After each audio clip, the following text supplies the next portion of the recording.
Todd here from Great Escape Farms. I'm here to give you a book report on edible landscaping with permaculture twist.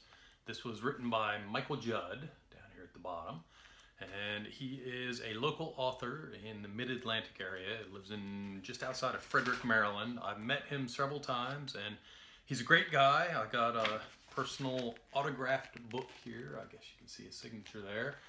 And today I'm going to do a book review on his book. So this book has 8 chapters in it, plus some other acknowledgments and stuff. The first chapter is an introduction chapter. And the introduction chapter explains what edible landscaping is, what the permaculture piece is, how you do edible landscaping with a permaculture twist. Then he goes into the herb spiral.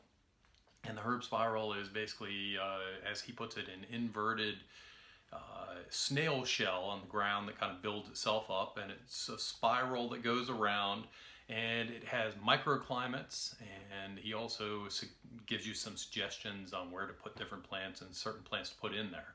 Certain ones prefer the hotter side, some prefer the more shady side, some prefer it a little more moist, and he kind of gives you an idea.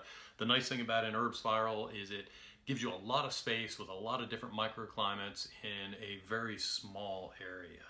Next up is rainwater harvesting, and in the rainwater harvesting he goes into swales and explains what a swale is and how to build a swale, and several other different rainwater harvesting techniques like rain gardens and stuff like that, and also kind of gives you an idea of how to put soils together and stuff like that you actually put into your rain garden. Next, the next chapter is on fungi, and that's growing fungi in wood and stuff like that, and getting the fruit or harvesting the fruit off of it, and the fruit is going to be mushrooms. So he talks about several different ways to do it. He talks about safety aspects in that you don't go out and just eat any old mushroom, and the best way to do it is to kind of garden, if you will, mushrooms. So you grow your own very purposely, and you make sure that you don't have other mushrooms in there, and that is probably the safest way to do it. Next is food forest, and the food forest is basically mimicking nature, the way nature does a forest, and having the tall canopy layer, the smaller tree layer, the shrub layer, the annual, the perennial layer, the rhizome layer, multiple different layers that a typical forest has. The only thing is, instead of having just any old trees, oak trees and stuff like that, like forest would, what you do is you put in edible landscaping. So edible trees, pawpaws, persimmons, stuff like that. So persimmon and pecan would be your very, very tall canopy type tree, and then lower tree would be a dwarf fruit tree, and then you would put in a gummy berry or something like that as the shrub layer, or a blueberry as a shrub layer. And then you can have different ground covers and stuff like that. And he does give you some different types of fruit trees and plants and vines like kiwis and stuff like that that you could put in there. And that kind of goes into the next chapter, which is the uncommon fruits. And in uncommon fruits, he covers quite a few. And let me run down the list here, because I don't know if I can remember all of these off of the top of my head. So he covers persimmon, pawpaw, hardy kiwi, mulberry, jujube, gummy, seaberry, gooseberry, currant, and apple ciders. And I have most of these, and I absolutely love the unique edible plants, hence why I have Great Escape Nursery, which sells unique edible plants. I sell a good majority of what he talks about here. I don't sell the pawpaws and jujubes, but that may be in my future. Next, he goes into Hugelkultur mounds, and a Hugelkultur mound is basically a mound of wood that you cover with dirt, and that improves the soil life inside, because the wood will break down, it'll get fungi in it, and it will improve the soil life. It will also act as a sponge, and it will hold water and also wick water up from deep down in the soil and bring it up. So the goal of a Hugelkultur mound is to plant into that Hugelkultur mound. And he explains how one is built and gives a good bit of details on how to put one together.